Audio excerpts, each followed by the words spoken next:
And welcome to Horror Boys. It's a podcast on the internet. I'm Austin, joined as always by Chris. And we are the Horror Boys. And this isn't just any old podcast on this old internet. No, my friends. This is a horror movie review podcast where every week we review a horror movie. Yeah. We just gotta start pre-recording that and just rolling it in front because it's the same every week now. That's fair.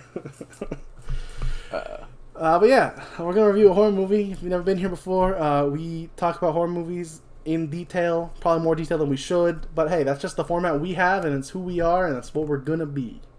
Baby. If you don't like it, please listen to it anyway. Please tell your friend who might like about it. Like about it. Who might like about it? It's Christmas season because it's December, and the whole month of December is Christmas. That's how it works. I mean, pretty much it goes Halloween then Christmas. I don't choose to. The holiday season, and that's all I can say. Yeah, for fear of YouTube copy striking us. Yeah, that's why you got to go with a lot of the songs they use in this because most of them are hymns, which means they're fair game. Very much public domain. Yeah. At this point. Yeah. And what movie are we talking about? That would be using hymns in a horror movie? What? That's right. Today we're talking about Black Christmas. The 2006 remake. No, the 2019, same name, completely different story. No. We're talking about the movie that we should be talking about. That's right. We're talking about Black Christmas from 1974. The movie that didn't, it's not the first ever Christmas horror movie. There are others that I don't remember off the top of my head. Didn't do any research on what they were, but they exist. I acknowledge that I know that there are that preceded it. It also is technically not, the first slasher film. You could give that nod to Psycho or Peeping Tom from 1960 or Texas Chainsaw Massacre from earlier this year in 1974. But this movie still deserves a lot of credit for helping make that a thing. Launched the slasher genre into infamy / fame. Fame. Most a little bit of column A, a lot of people like it. Yeah. And it's really innovative in a lot of ways. Technically, you could argue, once again, there's some cool POV shots here that, yes, technically, Peeping Tom did have an element of POV first, but still, this movie is very important historically. And we probably should have started our Christmas horror coverage on this, but we didn't. We started with Santa's sleigh, so that's pretty cool. Yeah. Yeah. Bill Goldberg was in it. Yeah, because Goldberg, he did wrestling moves. He did a spear. Tune in next week when we review Bill Goldberg's Knife or Die series. What's that?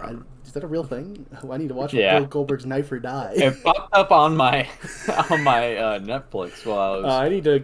Sorry, guys, the podcast is canceled. I have to look up Bill Goldberg's Knife or Die. Not as exciting as you think it is. It's a knife making competition like Forged in Fire, but it's a little bit more extreme. It's like a knife obstacle course where you gotta make your knife and then run through the obstacle course, slicing things as fast as possible. This still sounds amazing, and I'm so happy to be derailed to bring that up. Thank you. You're welcome. You're welcome. I thought you'd enjoy that fact.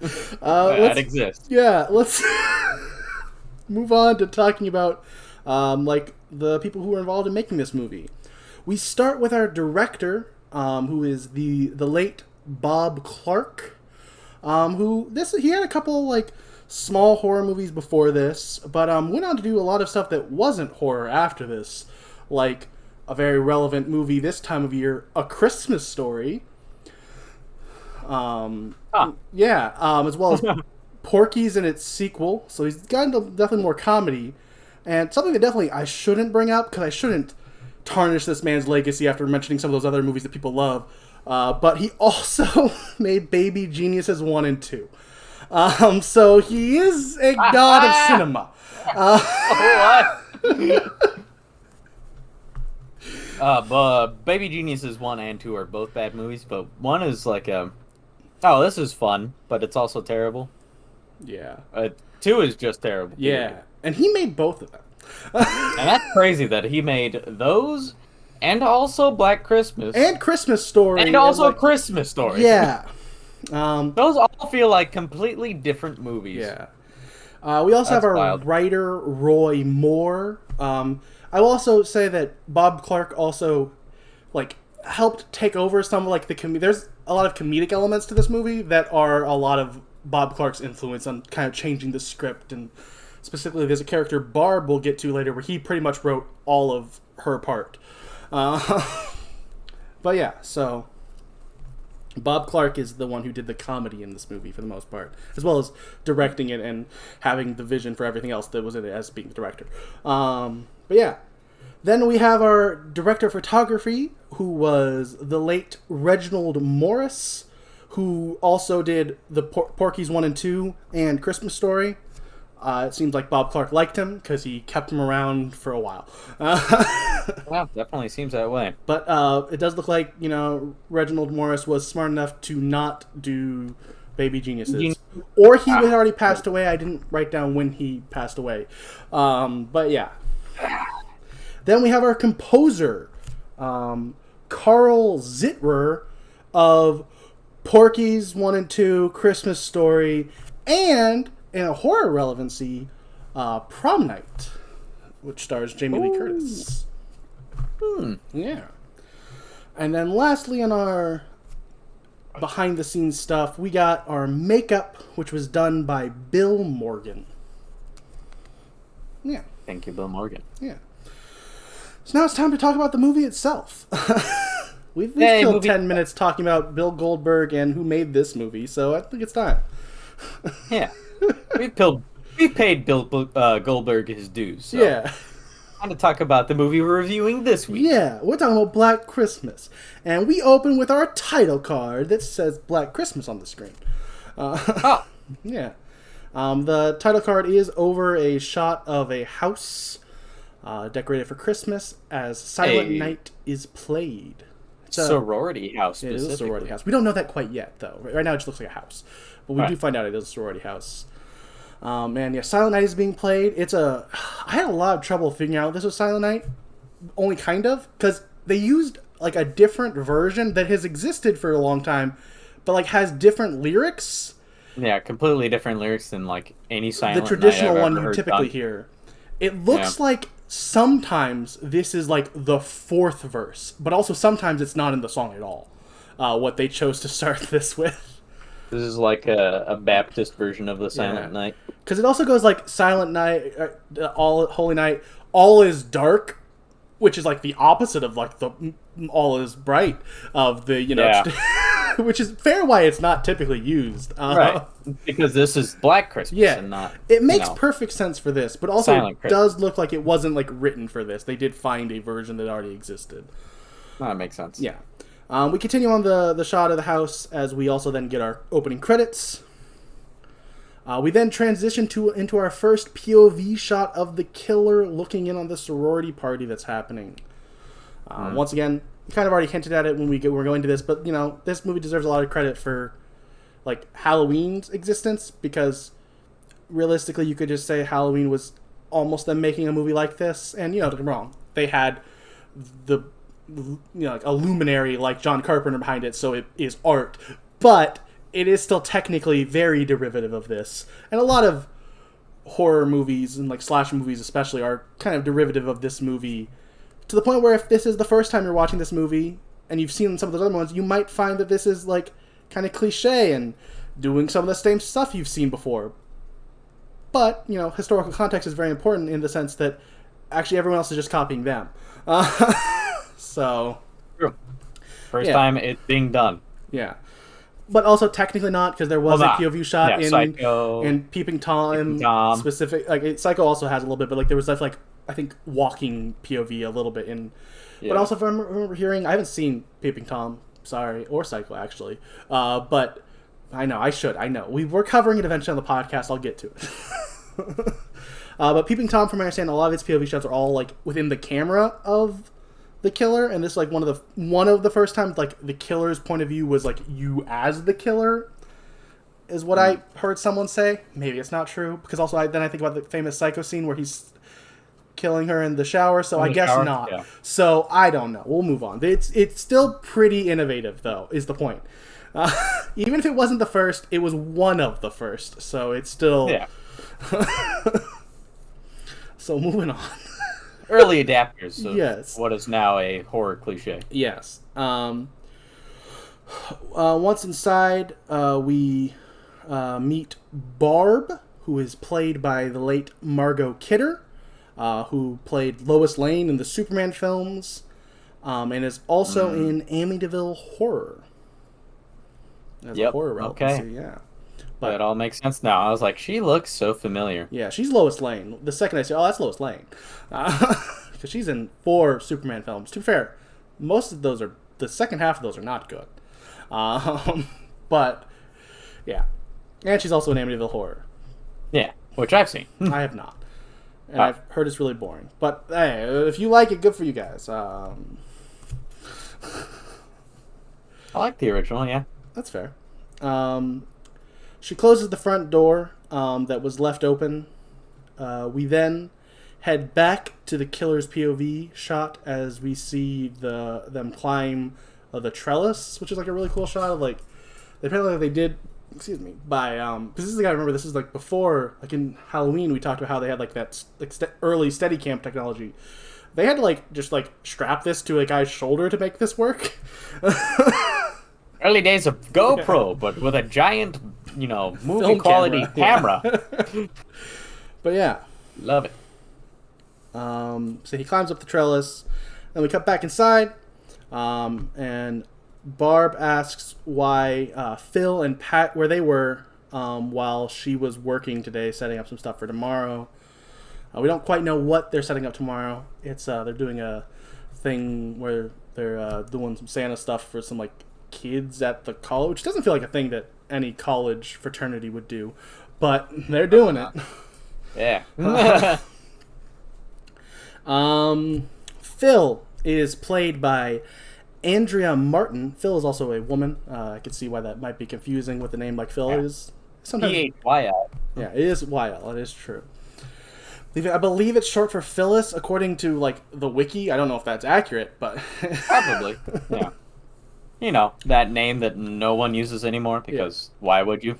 But yeah, she is played by Andrea Martin, who was in a lot of stuff. I'm going to go over a lot of things for this. This is like the most things I've ever brought up for a person because there's a lot of different elements that are relevant, I feel like, for her.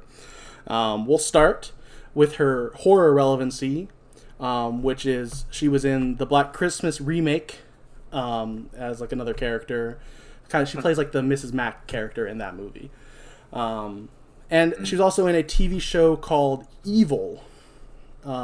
Next, I was going to bring up that she was known for playing the main character's aunt in the My Big Fat Greek Wedding and its sequel, because that's like the thing she was known for. And I was like, I guess I've seen the first movie. Yeah, I'll bring that up. Sure. Then I kept looking though, and she's also done a lot of voice acting. In Rugrats, she played Aunt Miriam, which is a character I definitely very much remember. She actually wasn't in a lot of it. She was only in like 11 episodes, but I vividly remember the character of Aunt Miriam. And then, something I'm pretty sure Chris will be really excited about. In Jimmy Neutron, she played Mrs. Fowl. Ah! Jimmy! Yeah.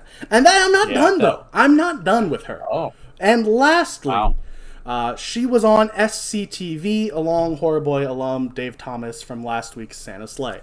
Because this movie is shot in Canada, so a lot of the actors are Canadian and in a lot of Canadian productions. But yeah, so she was on SCTV. I went into what SCTV was last week. Probably not very well, but go back to that episode. Please listen to last week's episode. Listen to all the episodes, please. And thank you. And Patrick was played by Michael Rapport. It's on like an interview I heard him referred to as Michael Rappaport, which is a different actor's name. So maybe it is pronounced the same. It's spelled different. Michael Rappaport is like a actor that I definitely recognize. I can't tell you anything he's been in, but he's in a lot of stuff. This is not that guy, but I think his name might be pronounced the same. Because like an actor who's in a movie I recognize his name, but I don't know anything he's in. Yeah. But I don't know. I understand. Yeah, like I know I can for anyone. Michael Rappaport, not him, was in the TV show Atypical, which is one of my favorite shows.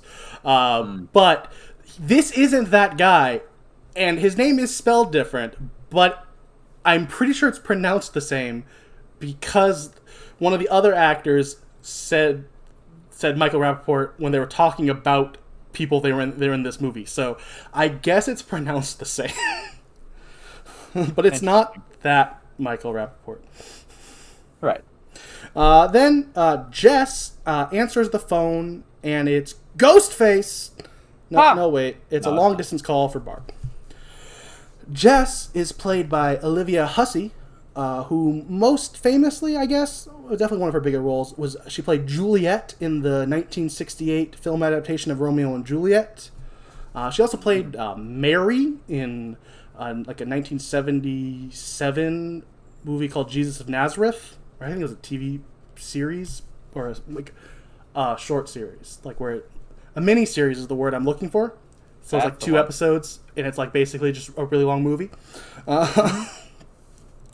But also, she has some horror relevancy, so I'm gonna bring up some of those. She was in Psycho 4, Ice Cream Man, and the It miniseries. Ooh, hey. I Also, feel like Psycho 4 is where, well, really, anything after the first Psycho is... I've actually heard... Once again, I haven't seen any of them, but I've actually heard some people really like some of the Psycho sequels. I don't know if Psycho 4 is one of them, but I feel like I've heard really good things about like Psycho 2 or 3. I don't remember which one, honestly. But I feel like one of those is actually like surprisingly not bad. But you would think it would be because it's made like 20 years later and doesn't feel like it should have ever existed. Yeah. But I heard one of them, I can't remember which one, and it was one guy's opinion, but I heard good things about one of them. I'll also bring it up here just because I just want to bring it up. She's like strikingly beautiful. Like it is like such a weird, like it's just, she's just one of the most beautiful people I've ever seen. Like I'm not like I don't like, oh, she's the hottest. I'm not like trying to be weird or creepy. Like she's strikingly beautiful. She's got like the prettiest face ever. She does have a very, like, I think objectively attractive. Like I could see with face. Like the quality she has why someone would go, she should play Juliet or Mary, the mother of Jesus, because those are both characters that are kind of like angelically idolized character. I could see it. I get it. I completely get why she was cast as those characters. Yeah, no, that makes sense. But yeah, we'll move on. We head back to the killer's POV. Woo! Get used to that. It happens a lot. As the killer enters the attic window, and then they come down the ladder and look on as Barb has a really like sad call with her mother, where she reveals that like she has no time for her daughter for Christmas. Crappy mom. True. Then we head to Claire Harrison, saying goodbye to her boyfriend Chris Hayden. Claire is played by Lynn Griffin of a horror movie called Curtains and Strange Brew alongside Horror Boy alum Dave Thomas. Woo! Yeah, because they're Canadian. They're all Canadian, guys. And apparently every Canadian is in a thing with another Canadian. There were apparently not many Canadian actors. Nope. And Chris is played by Art Hindle of Porky's 1 and 2, and the horror movies The Brood and the Invasion of the Body Snatchers, 1978, the remake of the, like 50s movie, I believe. Yeah, the one with the what's his name? I didn't write down any other cast members, so I'm not going to be able to remember off the top of my head. I feel like it might be like Sutherland, maybe, but I could be wrong. Yeah, Donald Sutherland. Is it Donald Sutherland? Yeah, okay. Yeah. But I didn't want to say that like with confidence because I've never seen the movie and might have been wrong. I'm sure you've seen enough about somebody talking about that movie in reference. But yeah. Which is, in itself, Invasions of the Body Snatchers in itself is a Horror Boys alum because it was mentioned in The Faculty. True. The movie itself is the alum, not like a character, not an actor. Just the movie itself is an alum. Haven't had Donald Sutherland in a horror movie we've watched yet. Nope, Sorry, guys. Because I'm pretty sure one of the only ones he was in was an Invasion of the Body Snatchers, which we have not gotten to. Yeah. Barb comes in and asks if anyone else wants to go skiing with her. And Jess and Phil say sure, but Claire says no because she has other plans already. Which, this is the first time we get a hint of Barb being mad about that, though. Because Barb and Claire, they don't quite get along. Yeah. Jess answers the phone again, and this time, it's an unknown caller that they refer to as the Moaner. Yeah. I'll also be referring to them as the caller throughout the rest of the script, or my notes, because that's their name in the credits.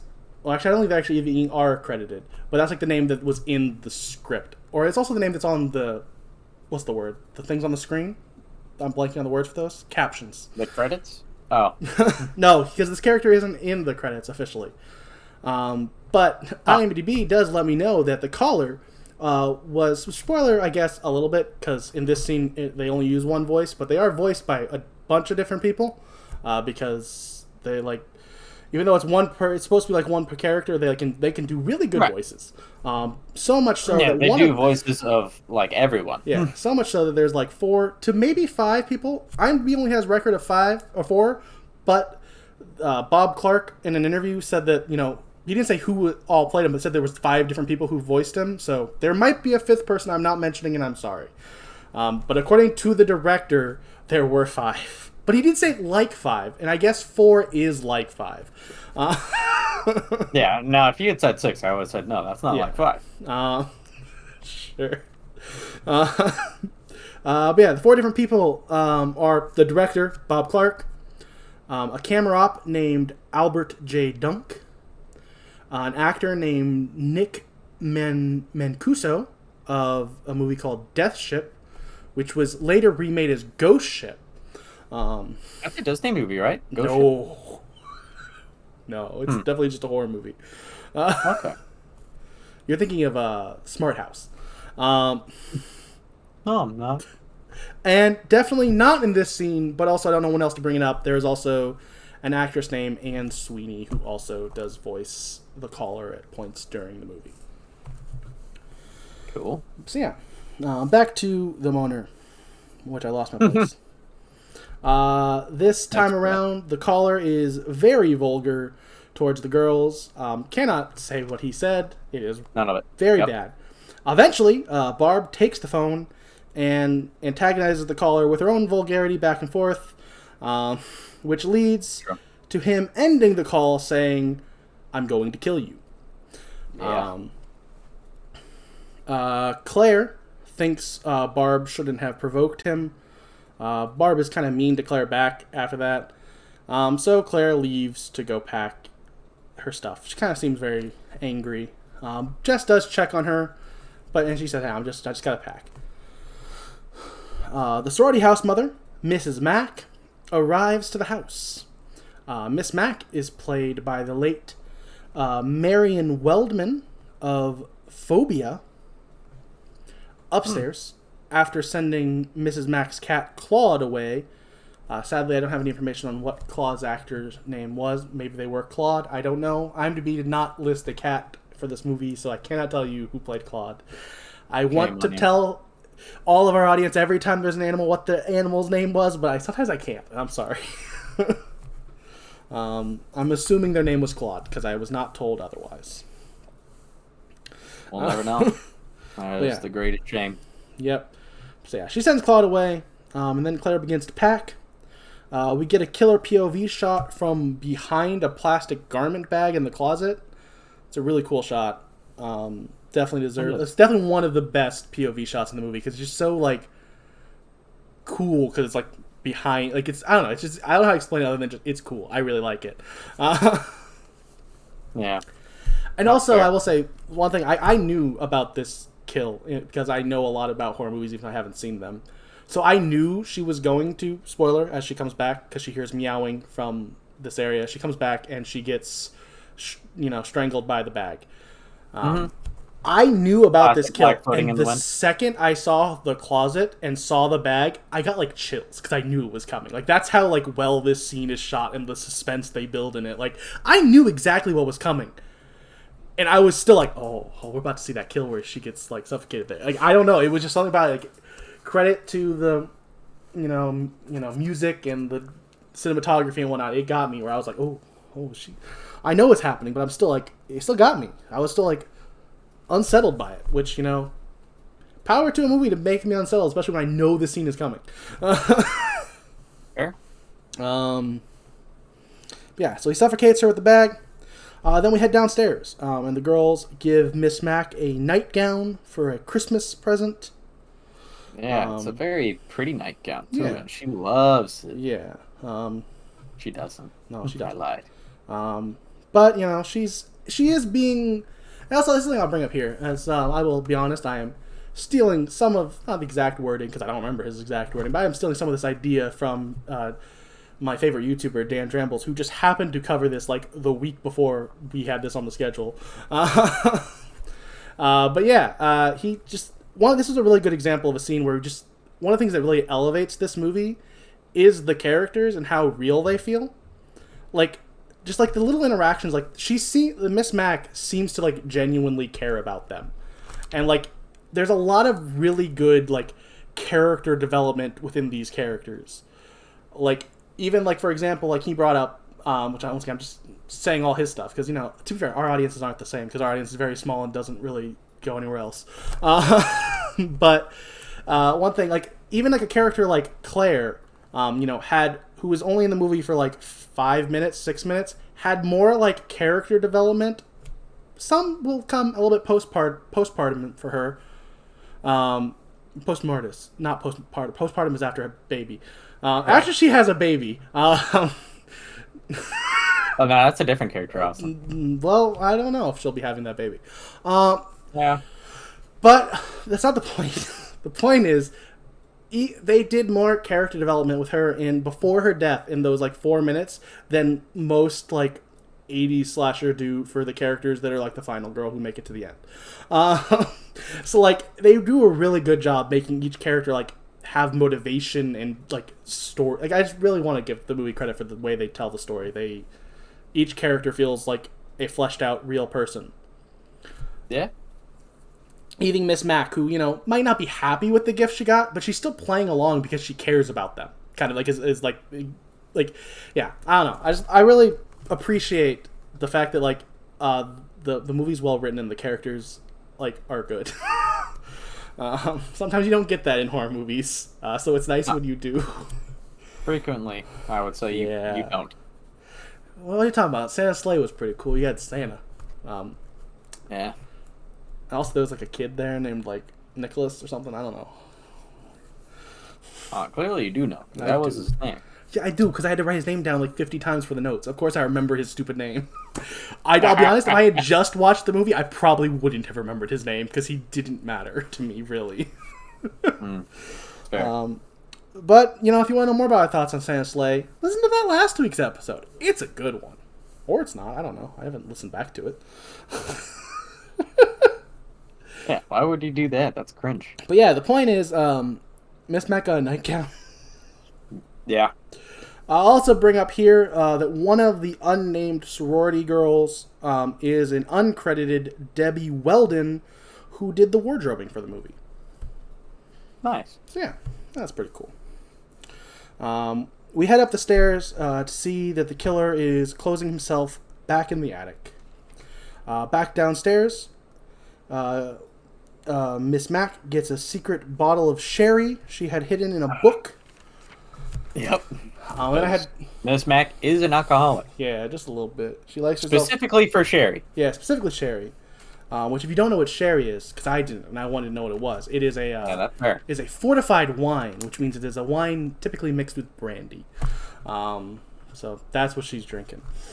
Which, to itself, brandy is distilled wine. So she's just drinking wine with more hard wine in it, basically. And it's its own type of wine. I'll have a double wine. I'd like my wine distilled and then mixed with wine, please. Add some extra wine into my wine. Oh, all right. But yeah, she's drinking sherry. Because at first my brain was like, oh, that's obviously just some hard liquor. And it technically isn't, but kind of. It's weird. Because just the bottle felt very like hard liquor. But then looking up sherry like a small bottle of whiskey. Yeah, but sherry isn't. Sherry's just like a basic, it's like a slightly more alcoholic wine. Like slightly. I don't know. I had a lot of education on sherry when I looked it up because I was confused on what sherry exactly was. Like, I knew the name. I was like, that's a wine. Why is that wine in a liquor bottle? Well, because it's a fortified wine with a little bit of brandy in it. But yeah, moving on from the sherry. She's drinking sherry, that's the point. I will say this is one of the first, there's definitely better scenes with it for her, but this is one of the main scenes where we really get to kind of see the comedy from Mrs. Mack. It's not like crazy, but it's small, but it's there. And like, she's a very funny character whenever we see her. She then hides the sherry as Jess and Phil come in. The phone rings. Phil answers it, and it's Jess's boyfriend, Peter, who is played by Keir Dullea of 2001: A Space Odyssey. Yeah. There you go, Space Odyssey fans. Yep. There's a lot of you out there. There are. I know there is. And he's like the main character. Yeah. So, have a happy Black Christmas. Have a happy Black Christmas, which everyone knows. Black Christmas is obviously December 12th, because I think that's when this came out, this episode. Yeah. In like 5 days. Yeah, that sounds right. That is the official holiday of Black Christmas, is December 12th. That is now Horror Boys canon. Please, every year, wish the Horror Boys Instagram a happy Black Christmas on December 12th. On December 12th? Do it. Do it. Or don't. We're waiting. I don't care. It's your life. Do it. Jess takes the call and tells Peter she needs to talk with him in person tomorrow. Ooh. I think also this is the first scene where we kind of find out that he's been practicing the past couple days. That's why he wasn't able to make it to the party. Yeah. So we kind of He's got a recital. Yeah. We don't know that yet, but yeah, he has a piano recital. We head to Miss Mac, who's brushing her teeth before pulling another bottle of sherry out of the toilet. Yeah, which that sounds, it is no matter what, disgusting, but saying pulls it out of the toilet sounds really gross. She does pull it out of the back of the toilet. It out of the tank. Yeah, she's out of the tank of the toilet, which is slightly less gross, but still gross. Because she has a problem. But also, once again, though, like, this scene is like, there's a lot of like little comedy in it. Like when she pulled out that second bottle, I wasn't expecting it, so like it got me like a little half chuckle, which crazy that the man who's probably more known for making comedies had some comedy in his horror movie he made. Yeah, he did. I know, crazy. Jess knocks on Claire's door and gets no answer. Then we cut to Claire with the bag on her head in the attic on a rocking chair being rocked by the singing killer. And this is a pretty iconic like shot, quite creepy too, like just the way like it looks with like the bag over her head. It's like, I mean, obviously they liked this shot, that this is kind of used a couple times in the movie with like the bag over her head, because it's like the poster art is like a cartoon version of, not cartoon, but like a painted looking version of like her in the rocking chair with a bag over her face. Yeah. We transition to the next morning, where Mr. Harrison is waiting for Claire. Mr. Harrison is played by the late James Edmund. We'll say, I'll bring it up here just because I feel like I have been saying it every time.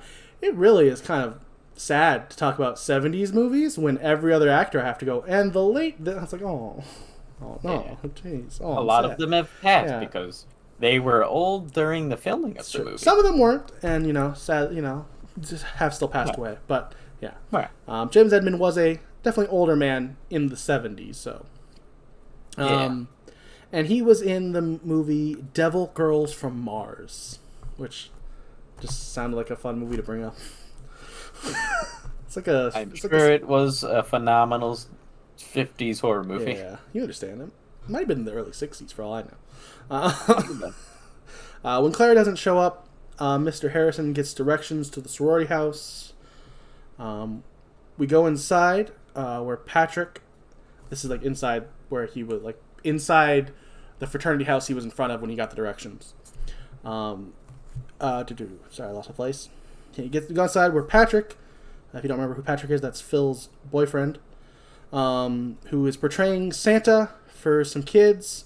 He finds out that Phil is going to be going skiing with Barb, and he curses a bunch right in front of those little kids.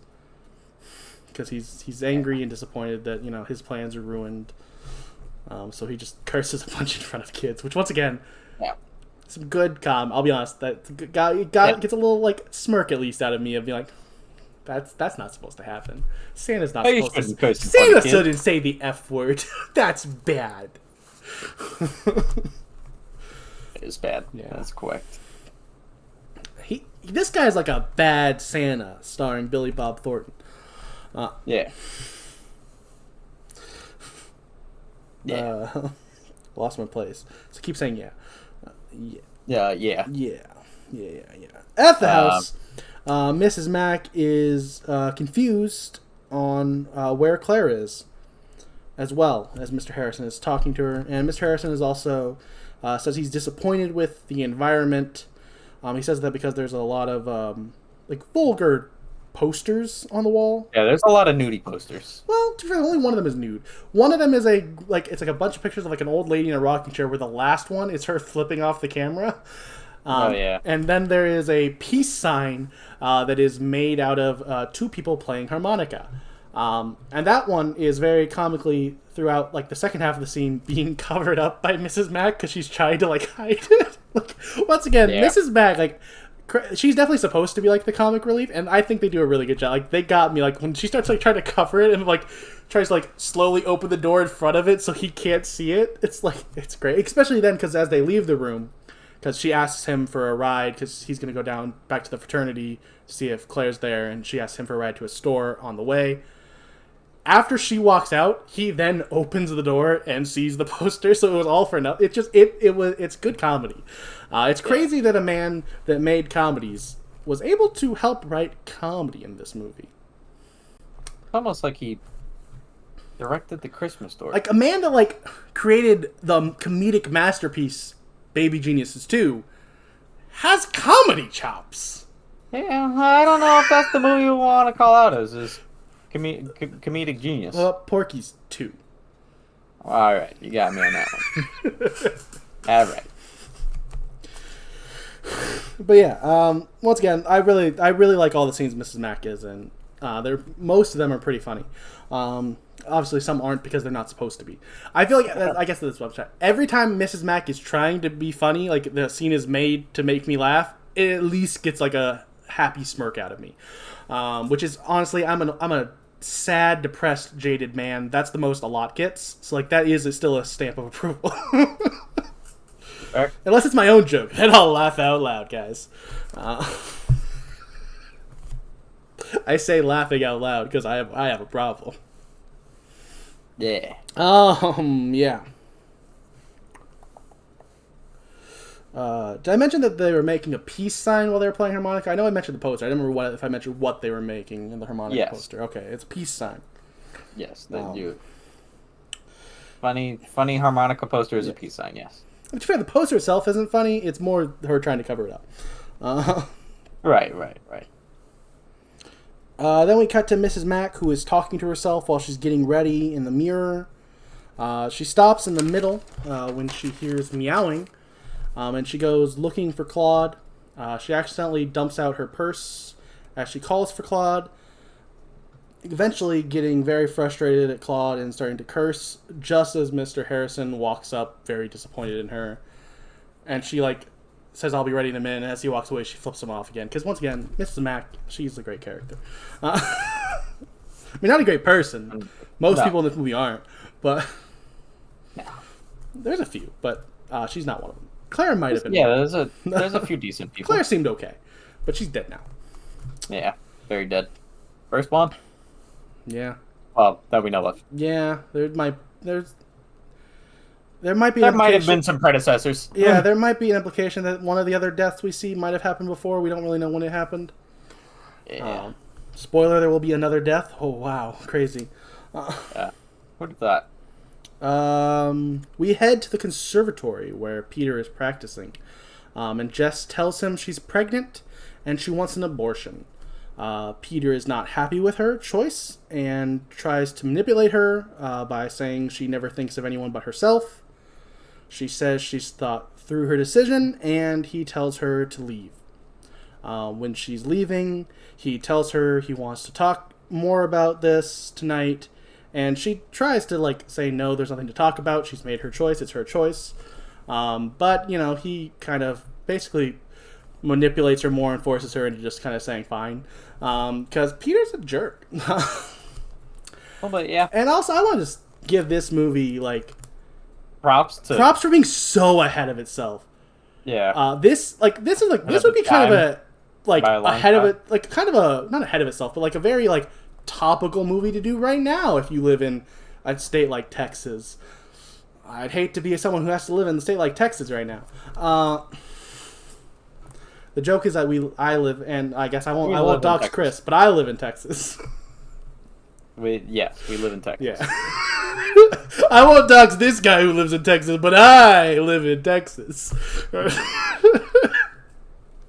But yeah, so, it's a big thing. Still happening now. And this movie was made in 1974. 1 year after Roe v. Wade. And they were this ahead of the times of being, on the side of someone who needed to make the choice for her life, for what she needed in her life. It's her choice, and she doesn't care what a man thinks and what a man's going to tell her to do. And, it's crazy that they were doing that in 1974. Because I think there would still be backlash if you tried to do that now. Yeah. So the fact that they were willing to do it then is crazy to me. But yeah. Also, not even just that, spoiler, slightly, for the way this is portrayed throughout the rest of the movie, and you can kind of see it this time when we're talking about how manipulative he's acting towards her about this. She is painted as the one in the right the whole time. She is the one who's that's crazy. I don't know, just huge props for a movie to be able to do that in 1974. I really caught me off guard. In a good way. We're going to get in so much trouble when some of our old friends ever find this podcast. We head back to the house. Wait, no, sorry, jump to scene. Not at the house yet. No, we're not at the house yet, guys, sorry. We head back to the fraternity, where Mr. Harrison calls his wife while Barb gets a kid drunk in the background of the shot. Yeah. Because I haven't really brought it up yet, but that's kind of thing we kind of always see as Barb is drinking most of the time she's seen. That's kind of one of her big character traits, is that she's a drunk. Which, to be fair, once again, though, she's not just the drunk character. She's the, girl whose mother isn't there for her, and she's, choosing to go out, look for comfort in a bottle, which is not the right choice, but I once again credit this movie for having thought out characters. She's not just the drunken girl that you'd see in Friday the 13th 5, She's the character whose life is so miserable that she chooses to drink. Yeah, Slash also just among wants other to. things. Yeah. She is the drunk woman who also is very promiscuous. Yeah. I suppose. At least she talks promiscuously. I don't know. Yeah. We never actually see her do anything promiscuous, but yeah. She's very lewd in the way she is talks. a very lewd woman. And she's getting a kid drunk in the scene, which I'm sorry, I can't support that no matter what. I'm sorry, I'll say it. I am against getting children drunk. It's a hard stance to take these days, but I'm willing to do it. Pretty brave of you, to be honest. We head back to the house, where Jess answers the phone. It's the caller again, and this time it's the first time we hear about Billy and Agnes on the call. This will kind of be a little. I won't ever go over everything we hear in a call because it's a lot of repetitive stuff most of the time. But this is the first time we kind of hear about Billy or Agnes. Which, what does that mean? Well, technically we never know. Not at least not in this movie. In the remake, they tell us, I guess. And also, I will say one thing I heard someone say, like, oh, he's never supposed to be Billy in this original version. Like, that's some people start saying, well, we don't know. Once again, Bob Clark did call him Billy when he was talking about him in the interview that I watched. So I guess he is Billy. So I guess you can't take some of the things they hint at as maybe being true, or at least Billy is crazy. I will still refer to him as the caller going forward, though. Okay.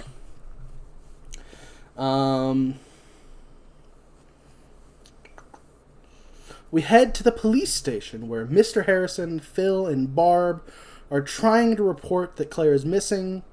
Sergeant Nash, who is played by Doug McGrath, who was in Porky's, and the Ghost of Mars alongside Clea Duvall of the faculty, Horror Boy alum right there, Clea Duvall. He was in a movie with her. Do I somewhat regret having to bring up every time a character is in a movie with someone else? Slightly, but I'll keep doing it because that's a thing now. We're in. We're doing Not every time, because I'm sure there's definitely movies that I skip over I don't realize they're in. But I saw the name The Ghost of Mars and I'm like, that sounds like a horror movie. Let me look into it. Oh, Clea Duvall's in this? I guess I'll bring her up as a Horror Boy alum. Sergeant Nash is not taking their concern seriously, saying she's probably just off with a boy. We cut back to the house after having back at the house after having trouble with the door. Miss Mack informed. It's important. Remember that, because it's kind of brought up right here and then not brought up again until it is important. So just remember, the door has some issues. Gosh darn it, Miss Mack was meaning to get that fixed. She was. Mm-hmm. She did, though. Yeah, she tells Jess about Claire not showing up where she was supposed to earlier. And that's pretty much this scene. Is we know about the door, and now Jess knows about the plot. Plot. Yeah. Back at the police station, Sergeant Nash asks Barb for the sorority's number. And she pranks him by saying it's a naughty word. And that's all I'll say. Because I don't know if we can say that word on YouTube. Yeah, I also don't know if we can say that word. It is a naughty word. It's a harmonica word, if you will. And he doesn't realize what it means. So he writes it down, and he thinks that that's the new exchange they're on, which I had to also look up what that meant. Because apparently that's an old thing where phone numbers used to I didn't fully understand it, but basically phones used to be part of exchanges, which is basically just meant you've always heard about the operators and stuff, each that's an so that was we're all involved with each individual exchange kind of a thing. So each exchange had a set number of operators on it. I think so, and a set number of numbers on it, and you could be on. I think once again I don't fully understand it because it's a technology of a time gone by at this point. Yeah. Before my time, I'm sorry to anyone who maybe was alive in the 70s or maybe early 80s when that was still a thing and understands this, and I don't. I'm sorry, but I was not, so I do not fully understand it. I tried to do a little bit of research, but it just confused me. But yeah. She tells him she's on, naughty word exchange. She doesn't say that literally, but no, she says because we cannot say the thing. Yeah. Yeah. Just wanted to clarify. Yeah, we head to a hockey rink because we're in Canada, baby. Yeah, I mean basically, hypothetically. Yeah. Well, no, we are. I mean, it's shot in Canada. All the actors are Canadian, and also the whole movie's shot in Canada. It's shot in Toronto. Okay. So even if the movie's not officially in Canada, it's not in Canada because also there's a hockey rink. They're playing hockey. Let's be real. You don't. Hey, it could be Montana. Yeah, it could be Hell Township, which was also shot in Canada, and that's probably why they put so much hockey and curling in it. Yeah, probably. But yeah, so Jess is at this hockey rink, and she tells Chris from earlier, which was, if you don't remember, Chris was Claire's boyfriend, about how Claire is missing and how the cops aren't taking it seriously. We then have a minute of Peter playing piano for the judges at the conservatory for his recital. It just felt a little long for the very, weird subplot of caring about Peter playing piano part of the subplot. Yeah. So we're back from that minute of piano playing. And we head to the police station where Mrs. Quaife is giving a missing persons report of her daughter. I believe her daughter's name is Janice. I could be wrong. I didn't write down her daughter's name, but I think it was that. I'm just going to refer to her as the Quaife girl whenever we might bring her up again. But yeah, she's giving that missing report to Lieutenant Fuller. Now let's talk about who those two characters are. Who are they played by? Well, Mrs. Quaife is played by Martha Gibson of Murder by Phone and It, It 2017. My brain thought of It Chapter 2, but it was just called It. It's the first of the It movies that came out in the last 10 years. Right. She was in that. She played Old Woman. I don't know if that's specifically like the old creepy woman, but it might. Well, that wasn't until It Chapter 2. So then it wasn't that, guys. I'll be honest, it kind of blurs together. There was one really good movie and like a couple good scenes in the second one, and I guess I mixed those into the first movie. What? Didn't say it. Moving on. Let's talk about Lieutenant Fuller, because he is played by Horror Boy alum, the late, the great John Saxon, who played Nancy's dad in Nightmare on Elm Street 1 and 3, and played himself in Wes Craven's New Nightmare. Yeah. He also was like already a character actor who'd done a bunch of stuff before this and after. But let's be real. You're a horror fan. That's Nancy's dad. Like, that's who he is, and that's who he will be. So, but yeah, it's John Saxon. I was like, oh, I didn't know Nancy's dad was in this. Yeah, and he eats up every scene he is in because he is a phenomenal actor. Pretty darn good actor. In storms Chris, who is followed by Jess. Chris rips into Sergeant Nash for not taking Claire being missing seriously, and Lieutenant Fuller invites them in his office to talk about the case. We head back to the house where Mr. Harrison doesn't eat the food Miss Mack prepared for him because he's worried. Then a plastered Barb decides now is the time to tell him that a certain species of turtle plays harmonica for 3 days straight. Yeah, because crazy, because she can barely get 3 minutes. Yep. Then she kind of ends it by saying that she doesn't actually. She knows this because she went to the zoo. She actually didn't finish watching it for 3 days because she decided to go watch the zebras, who only last 30 seconds instead. Yeah. I'll be honest. It's kind of like dark, funny of being so like, what is she saying in front of this poor grieving man? Like, it's got like that dark humor of like, why is she saying this right now kind of moment. Yeah. Before getting then she, like, after she says that, she like stops talking for a second before getting very serious and asking if they think it's her fault. Phil tries to calm her down, but Barb says, "You're going to blame me when she's found dead." Phil then firmly tells her, "You go to bed, you're drunk." So Barb does. Because, Barb's saying things maybe don't say in front of a poor father whose, daughter is missing, and you're probably right, might be dead. And spoiler, we know as the audience, she is. But still, you don't say it so candidly like that in front of the grieving father. Unless you're really, really drunk. And she is really, really drunk. Drunk to the point where she's giving kids alcohol because she's so drunk she thinks it's funny. Spoiler, it's not. No. Sorry, Barb. You got problems. Yeah. We then head to Peter destroying a piano with a music stand. Just destroying it. I guess they did not judge him well. They did not like his piano recital. Because he was very angrily destroying this piano with a music stand. But also, it's definitely supposed to be, us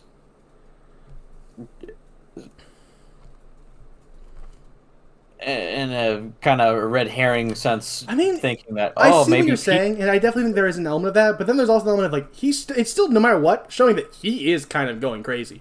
No matter what happens or what he may or may not do, he is a little off his rocker now. That man is neurotic about his piano playing. Jess and Chris then arrive at the house and then leave with Phil and Mr. Harrison to be a part of a search party to look for the Quaif girl and Claire. They did, as I said there, that we leave Mrs. Mack behind right now. We get a creepy shot of Peter looking at the house as they leave. I think it's a different scene. Sorry. We just get a shot of him, like, I guess it might not be Peter. It looks like Peter's jacket.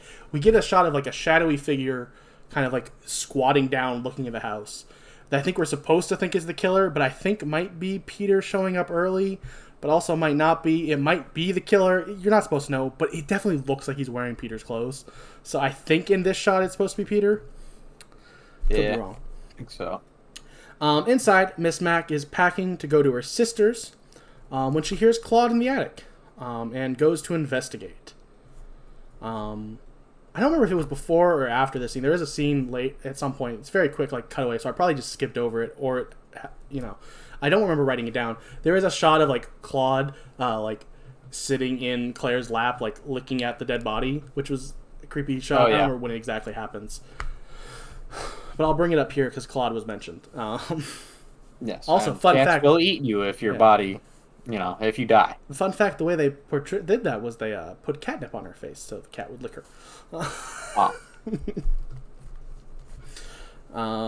That cat. But yeah, so Claude, not Claude. Mrs. Mack is up there looking for Claude. She goes up into the attic. She's about halfway in, and she sees Claire's body, and then turns around into the killer, who uses a hook to like throw it into her head. Hook her in the face. Yeah, and pulls her up into the attic with like a pulley system on it. Yeah, and then presumably she's still screaming for a while, so maybe he like kills her some other way afterwards. I don't know, or she bleeds out from the hook. I don't know. She dies off screen. Yes. But also, maybe we saw what killed her. I don't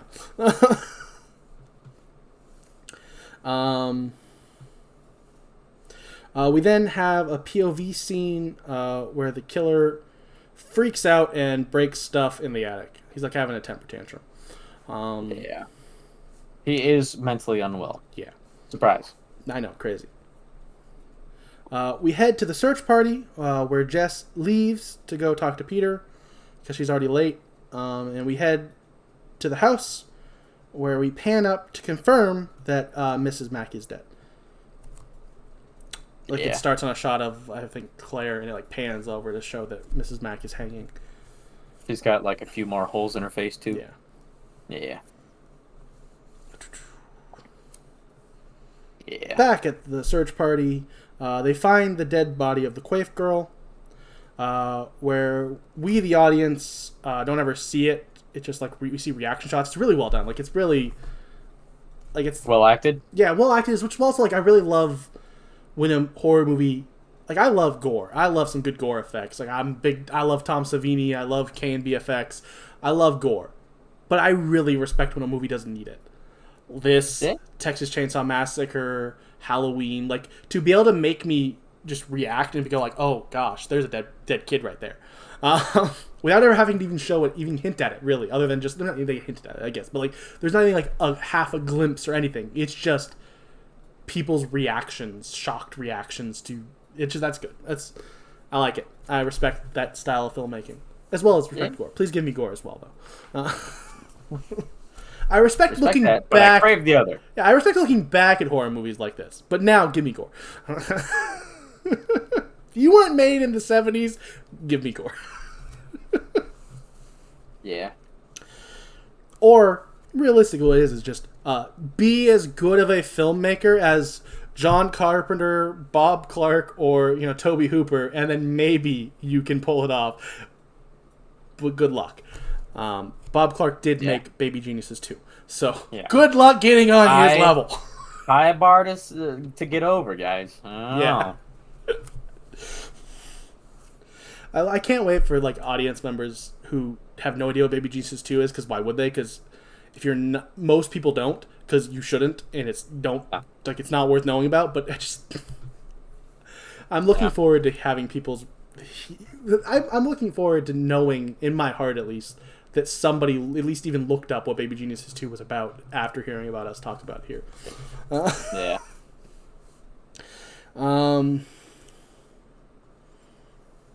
I lost my place because we went way off, my notes for a while there. Yeah, we talked about Baby Geniuses too. Yeah. Crazy Mrs. Clark is dead in the attic. Yeah. Search party finds the body. At the house, Jess arrives as the phone is ringing. She answers, and the caller, the caller starts by asking. They ask for help. Before one of the voices yells at Billy because they know what he did. That's all it's kind of like the big takeaway of this scene, I guess. But also, is there? Because do we ever know, really? But hey, maybe you can kind of piece together what might have happened. You kind of see the story that they might have been trying to say without ever saying, but maybe they're not. Maybe they weren't saying it. I don't know. People like to point at this movie as a kind of movie like Halloween, where we don't truly know what the killer was thinking. And to be fair, the only time we ever hear him talk is crazy ramblings.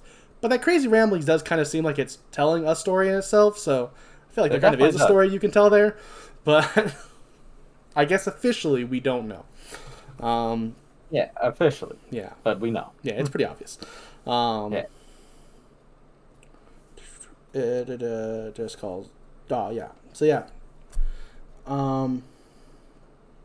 Jess, after the call ends, Jess calls the police to report the phone calls, and we see that someone is approaching her from behind on the stairs. They're coming down the stairs. It's revealed to be Peter, who's being a jerk to her as she tries to get through. He's just kind of totally oh, cool. Oh, sorry. I guess you're so noble being in that search party when you're supposed to be here talking to me. Kind of it's just all right, dude. Settle down a little bit. He's a little sensitive. Yeah. And psychotic, possibly. Yeah, there's that too. Maybe a little neurotic, as the great John Saxon says later.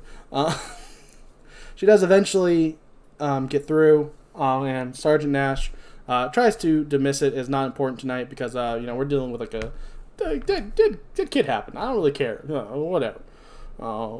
Where are you? Oh, you're at that house? Sure. And by the way, Mr. Harrison is overhearing all this, and here is basically they don't see them say it in this scene, but you can definitely tell in his facial reaction of kind of realizing oh, there's calls happening, obscene phone calls happening at the house where my daughter went missing, and you're gonna do nothing about this. Yeah.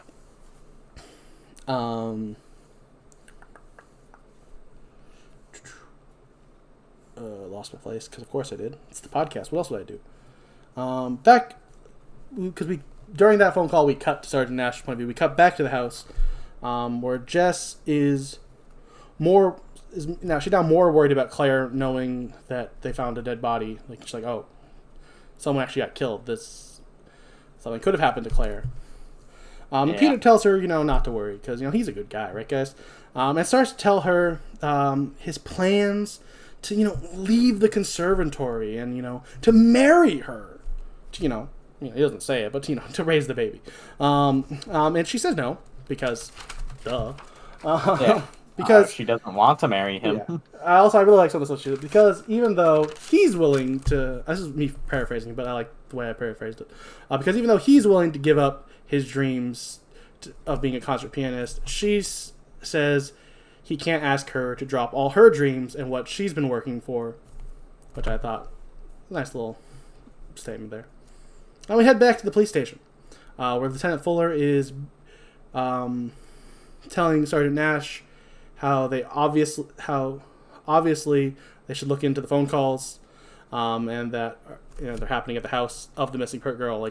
Basically, you're an idiot, because that's kind of Sergeant Nash's character. Nash is an idiot. Yeah, very much. After this little conversation, they're Mr. Harrison, Chris, and Phil. They leave. Lieutenant Fuller is about to call the house, but he starts laughing with another detective as he realizes the number that was left. He confronts Nash about it, and Nash's choices of words are very funny because, as we said, it's a very naughty word, and he talks about how one of the girls gave it to him. He just says like, "Oh, she gave it to me," and he's like, "Oh, really? She gave it?" It's funny. It actually is really funny. It's really funnily delivered.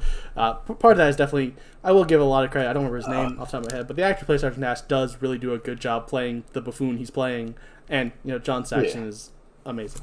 So John Saxon is John Saxon. Yeah. So it's well done. Good scene.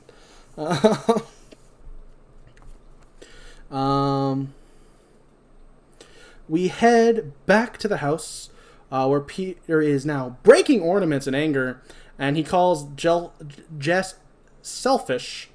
Also uses some expletives for still wanting an abortion. He starts getting very threatening about how like you will not have this abortion. He keeps saying "kill the baby" as the words he uses specifically, but yeah. He gets very threatening, and so she's like, all right, you leave. Eventually he does leave, and he tells her, you're going to be really sorry. So it definitely looks like he's a really bad guy. Yeah. One might assume that Peter could be a killer. Yeah.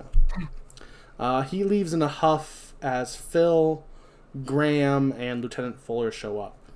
Graham is played by, once again, sadly, the late Leslie Carlson of Christmas Story, as well as he did a lot of work with Cronenberg because he was in Videodrome, Dead Zone, and The Fly.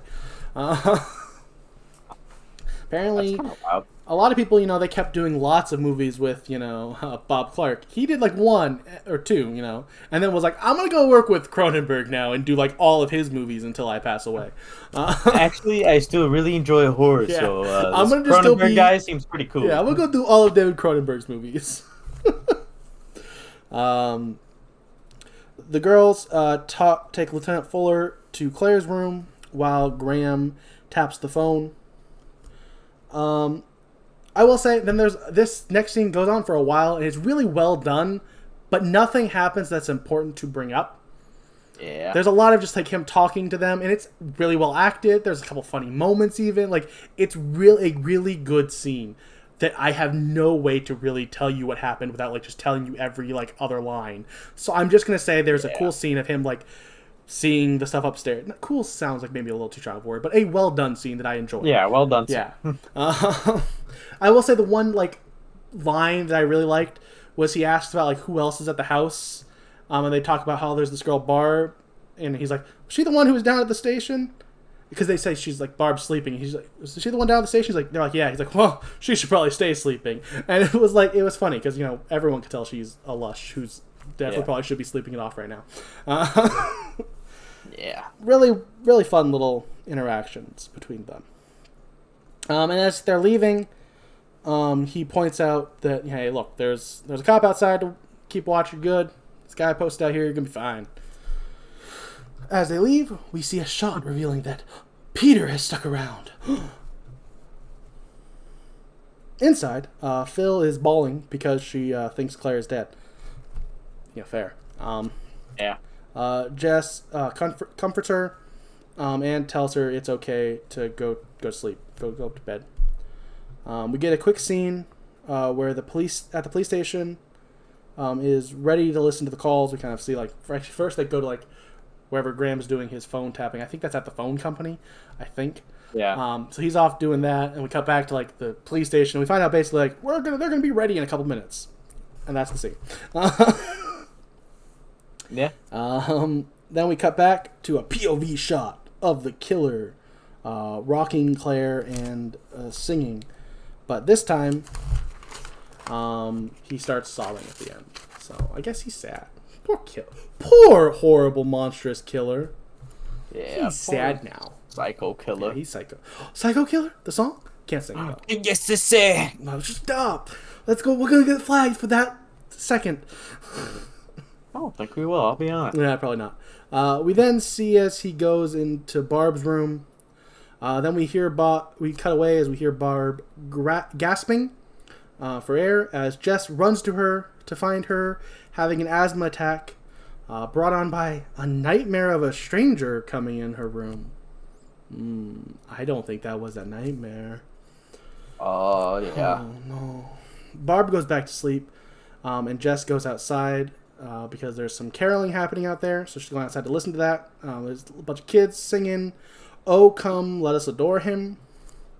While this goes on, we cut back and forth with the killer killing Barb with a crystal unicorn in a beautifully shot scenes that are cut back and forth. Like, this is art, the way this is like cuts back and forth between this. There's also like a really iconic shot of like the killer over her, like in shadows, where all you can see is his eye that happens before it, and then we like as he's cutting back and forth, it's where you see like blood, tiny bit. Like, this is like the most bloody scene, which is still like almost nothing. Is like the unicorn gets a little bit of blood on it, on its crystal, and they're, like they're cutting between that and like shots of like really close shots of the kids singing outside, lit up by Christmas light. It's beautiful, the juxtaposition, the way they shoot back and forth between it's amazing. That is really well done. And then it ends with some like really fun like editing humor of right after he finishes killing her, they cut to her clapping for the performance, which makes it look like she's happy. Like, I like some good editing humor. I think of Jason Lives when I think of good editing humor. This is another movie that definitely has it here. But yeah, this scene is perfect. I love it.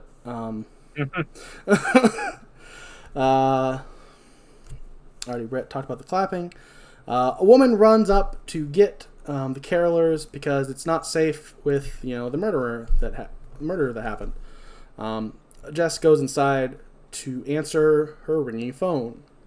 It's the caller who's doing their thing, and we cut to Graham trying to track the call. Jess responds at the end, "Oh my God," when the killer says, "Just like having a wart removed," which is something Peter had talked about earlier when talking about the way she wanted to have, like, "You're thinking of killing my baby, like just having a wart removed," like kind of. So it was a callback to that scene earlier, which shows that how would the killer know that? Yeah, unless could it be Peter? No, it can't. No, but it could be. I mean, sorry, it could be. Yeah, or somebody who's been in the house and listening to every conversation. That would be crazy. The caller hangs up then before Graham could trace the call. Lieutenant Fuller calls to tell her that the call wasn't long enough and ask her why she said, "Oh my God." And she lies and says it was just because it was getting to her. It was just too much for her, kind of thing. She's not telling him the truth. She's keeping stuff from... How dare you keep stuff from John Saxon? Gosh darn it, he's Nancy's dad. You tell him what's on your mind. He'll be there for you. Unless, like, he's Nancy's dad in the first movie where he's not there for her as a father. But that's... We won't bring that up. What do you mean? No, moving on. We then see the killer's point of view as he's watching this call. Lieutenant Fuller asks who he saw leaving earlier. She tells him it was her boyfriend, Peter. Before she can tell him if they were having a fight, because he asks, "Are you having a fight?" He gets interrupted by a commotion that's happening at the police station, so he hangs up. A cop named Kogan was shot by, I believe, a farmer.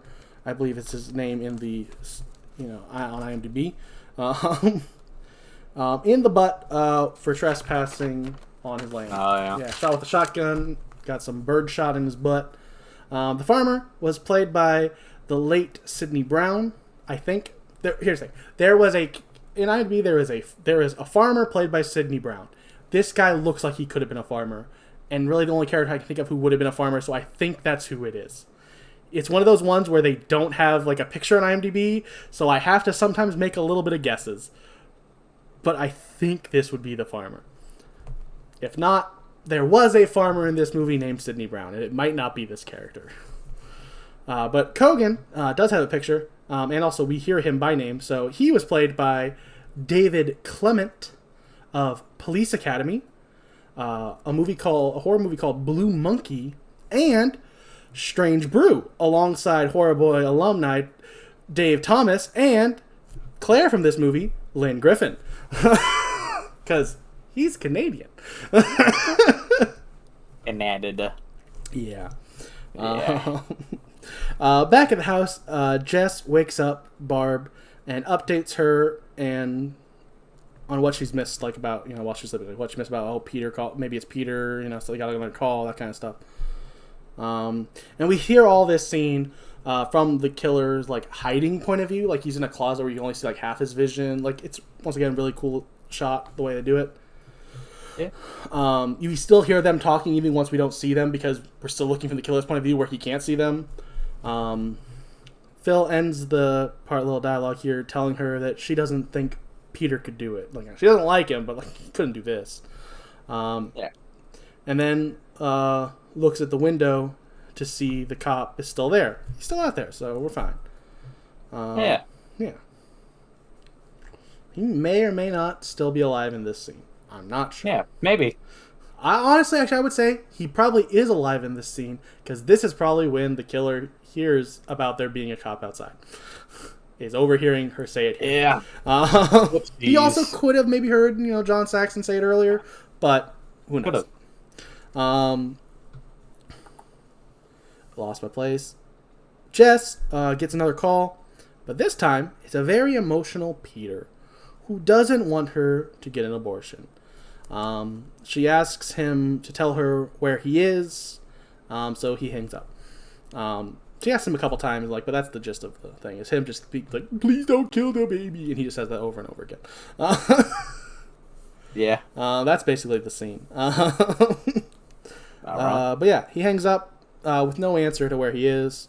Before they can trace, it's also before they can trace the call. It was too quick. Lieutenant Fuller calls and asks what that was about, and Jess explains.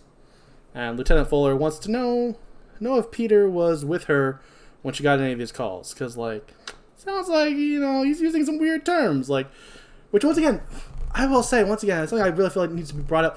How forward this is as a movie that this other character who's I don't know, how do I explain it with but the fact that he's killing the baby, that's such a weird term for it. It's just so ahead of its time to be no, abortion's a thing. It just I don't know. I think the movie deserves a lot of credit, especially being in 1974. But yeah, he's sounds like this guy's kind of crazy if he's saying it like that. This guy's a weirdo. Is basically Fuller's opinion on Peter at this point. And yeah, he wants to know if he was with her when he got any of the calls. And then she remembers that he was at the house when the first call came, so it couldn't be him. He was there. He asks her where he might find Peter to talk to him, and tells her to keep the calls longer so they can, be traced. And, yeah. Phil is scared by two men outside the kitchen window. Jess opens to talk to them, and they're two bumbling members of the search party. They are played by... They may not be drunk. Yeah, I don't know. I don't understand this scene. I don't mind this scene. It's silly enough that I just kind of had fun with it, but I don't really understand what was supposed to be happening in the scene with these guys and the way they reacted to them even.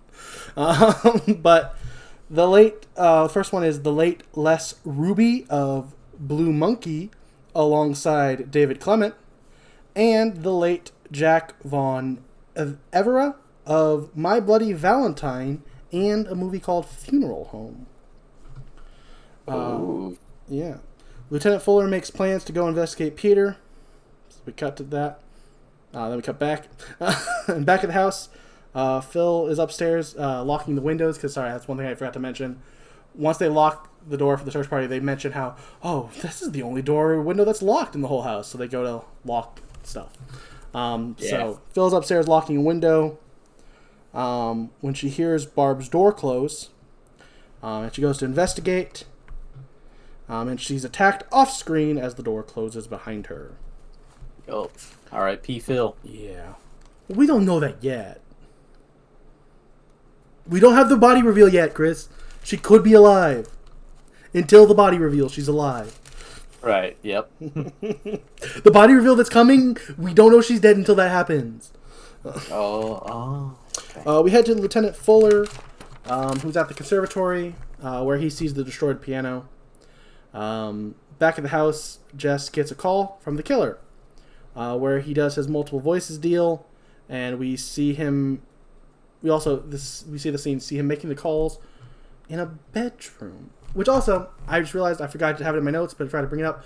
When they are tapping the phone, we do find out that there is one other phone in the house that is in Mrs. Mack's room that is not on the same. It's not the same line. It's its own line, so it's a separate line. So they don't need to worry about tapping that phone. It's a different phone.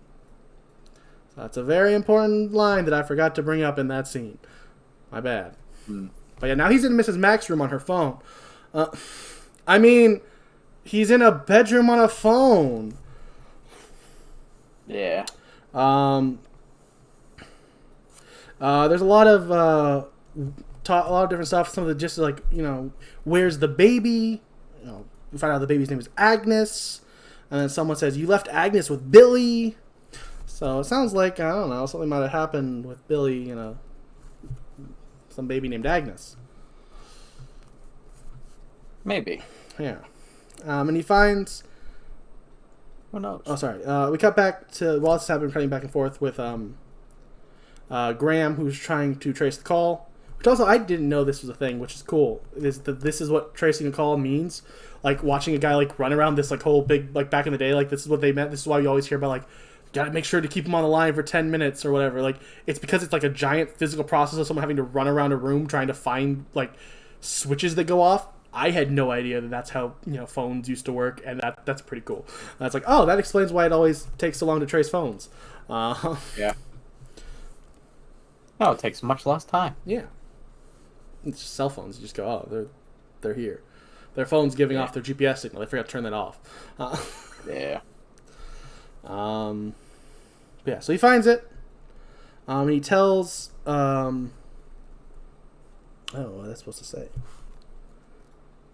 Phone company. Or he is at the phone company, I think.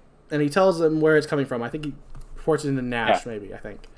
And then Nash radios Lieutenant Fuller. Or no, maybe he tells them. No, he tells Fuller, and then Fuller tells Nash. I don't know. He calls in and tells someone. Fuller doesn't react to this. We then find out from Nash, who's telling him that the phone company told us that it was here. So I guess either Graham does, like, literally just works for the phone company, which is possible because I don't know what a lineman is. Maybe they work at the phone company.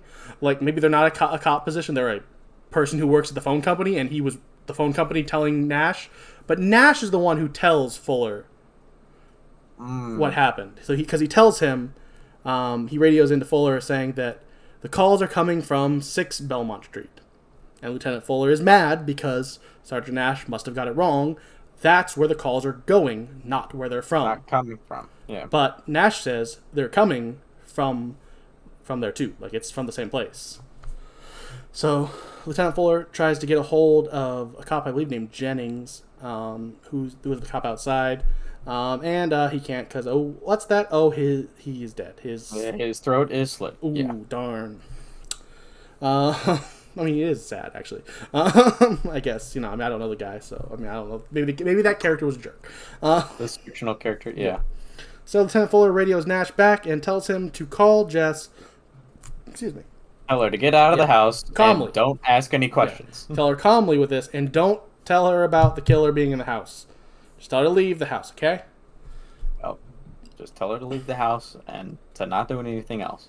We cut to Jess, who's calling out to Phyllis. She's like, Phyllis, or Phil, not Phyllis. I don't know why I said Phyllis that one time. She doesn't say that. She says Phil repeatedly. But there's no answer. And she gets a call from Nash, who tries to calmly tell her to leave the house. And when she says, okay, I'll just go get Phil and Barb, he freaks out, saying no, and tells her the call is coming from inside the house. Yeah. She drops the phone without hanging it up, and yells for Phil and Barb. When they don't answer her yells, she grabs a fire poker and heads upstairs for them. And now, before I continue what happens, I want to bring up just, once again, this movie being so ahead of its time. Like, don't get me wrong, I understand it's from like an old urban legend about like the killer was inside the house, but this, was like the first movie to ever do it. Like, When a Stranger Calls, I believe, is a movie that gets a lot of credit for that, but that movie came out in 1979. This movie came out in 1974. Like, this movie, every like trope and thing you see in this, you're like, oh, really? That's happening? They did it first, so. I mean, obviously, yes. Once again, like I said, that's like an urban legend based off of like maybe a real story, but like you get the point. This is one of the first times in a movie where that was done. Yeah.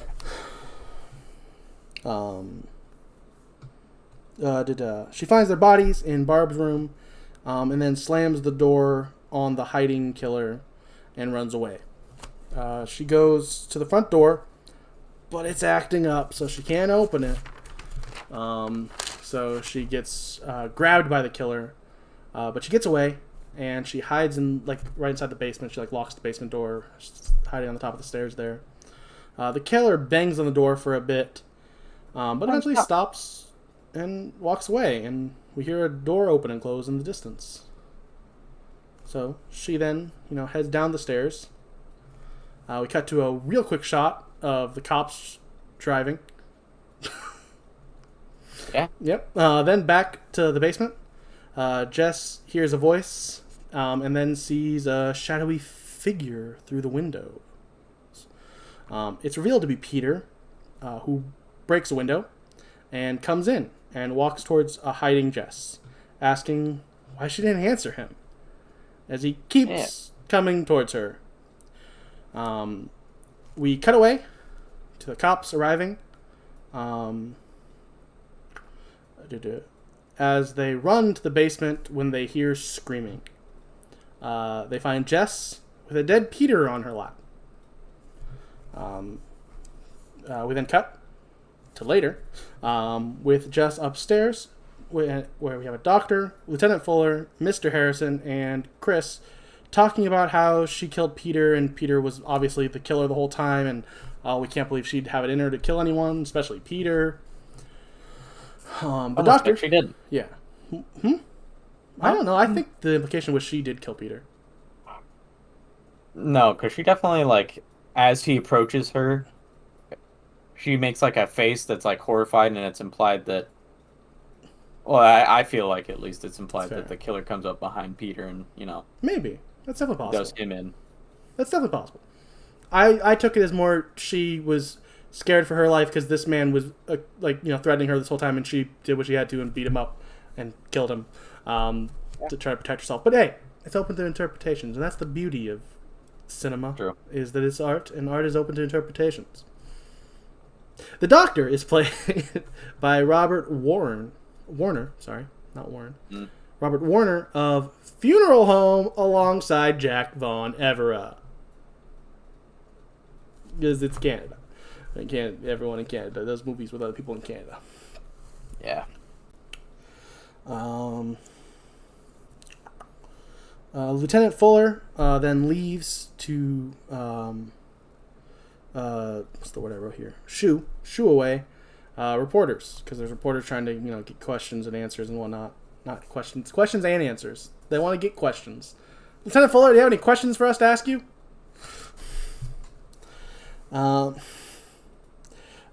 Yeah. So he leaves to go get them away. Then Mr. Harrison gets up to leave, but he passes out from shock of everything that's happened. And Chris and the doctor carry Mr. Harrison out, leaving Jess in there to sleep. Then everyone leaves the house for a different, just everyone ends up leaving. So they turn off the light, they leave her. Now Jessica is now completely alone as the camera slowly pans past her to the bloody bed of Barb, then to Claire's room, then up to the attic, as we hear laughing, and hear the rocking chair rock, and then see the attic door open. Before we cut upstairs, and we see a shot that starts on the dead bodies and slowly zooms back out the window, out all the way to outside in front of the house, a lot like the opening shot of the movie. As the phone rings one last time. Bum bum bum. I'm dreaming of a black Christmas. I'm not. So that's a scary dream. That's a nightmare. That would be a very unfortunate dream. I wouldn't want to have that dream. That's a scary dream. I'm not a fan of home invasions, if Yeah, I'm not a great honest. one. Home Invasion. It's good, but I will say, not of my thoughts, I think this is a very good movie. I don't know if I go as far as say great. I do think there is an element of I got to it too late. If I was, watching this in 1974, I think I probably would have thought this was great because it is really good. It has a lot of things that's really going for it. My only real complaint is that it's a little slow in the beginning. Like the first half is a little slow. It felt like to me. It felt like it was dragging a little bit. But overall, I think it's really well done. I love a lot of the shots. I love the way they develop the characters. They feel like more human than most horror movie characters. It's really good. And then also, for me at least, something that I always really is very important to me when I watch a movie, especially an older movie, is I do take in the historical ramifications of a movie when I think about how good a movie is. Even if I didn't love this movie, I'd still really appreciate it because of how important it was. Because all the things it did. We wouldn't have Halloween, that I think is a perfect movie, if it wasn't for this. We wouldn't have the Friday the 13th franchise that I really love if it wasn't for this. This movie is so important. But it's not just that. It's not just historical significance, though.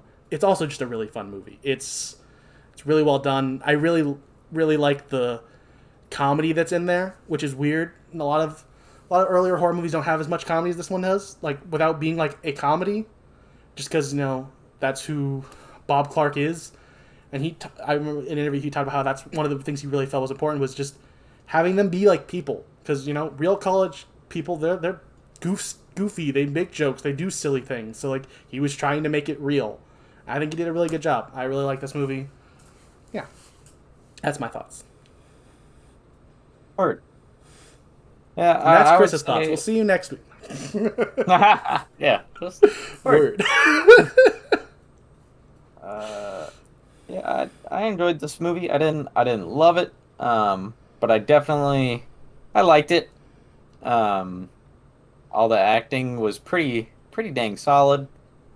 And I think, considering when this movie was made, I would say the plot is fairly original. I think my biggest complaint is that they don't lean into the element of mystery of who the killer could be enough. I like the Peter red herring. I wish they had leaned into that a little bit more. Instead of making obviously there is a third party in the house that we just don't know about at all. Although I will say I like that we don't get to see who the killer is, period. I think part of the great, or part of what makes great horror movies great, is the element of mystery. As much as seeing a monster is cool, I feel that what the mind can cook up is always usually the more frightening thing. So I really appreciated that. Overall, a pretty darn enjoyable movie, despite being 1974, aged like a fine sherry. Ooh. Ooh, reference. Yeah. Well, if you... No, I don't do that yet. First, I'll tell you what we're doing next week. Next week, we will be talking about more Christmas horror, because of course we are. It's December. So, another one I felt like we really had to get to, maybe. I don't know. I've heard it's not great, but it's something that I've definitely heard about my whole life. So, we're talking about it. So, next week, we're going to be watching Jack Frost. Famously, came out the year before the other Jack Frost of the same name, with about a guy who became a snowman. This one is a killer snowman, not Michael Keaton. Yeah. But yeah, we're gonna be talking about that next week. We'll see how it is. If you like this podcast, please give it a 5-star review on whatever podcast app you use, whether that be Spotify, Apple Music, or Google Plus, I think is what I meant to say. Maybe. Or is that even a thing anymore? I don't know. Apple, Google, Spotify. We're on those podcast apps. Go to those and leave a 5-star review. Google Play. Hey, Google Play. That's I don't know, man. Go to one of those. Give us a review. Please. Thank you. Also, if you're on YouTube watching this, I'm gonna do that thing that we all hate to hear, but it's very important for growth on YouTube. Hit that ding ding bell. Hit the bell. Subscribe, comment, watch the whole video, engagement, all that stuff. You gotta please help us. Thank you. Right. And if you want to help us directly, you can head on over to patreon.com/horrorboys, where you can give us money and we'll give you content, including this podcast early at our second lowest tier. Our lowest tier is just $1 to say, hey, we like you. Yeah. That's it. I've been Austin, joined by Chris. We'll see you next week. Bye-bye. You gonna say bye? Oh, he crashed. Goodbye.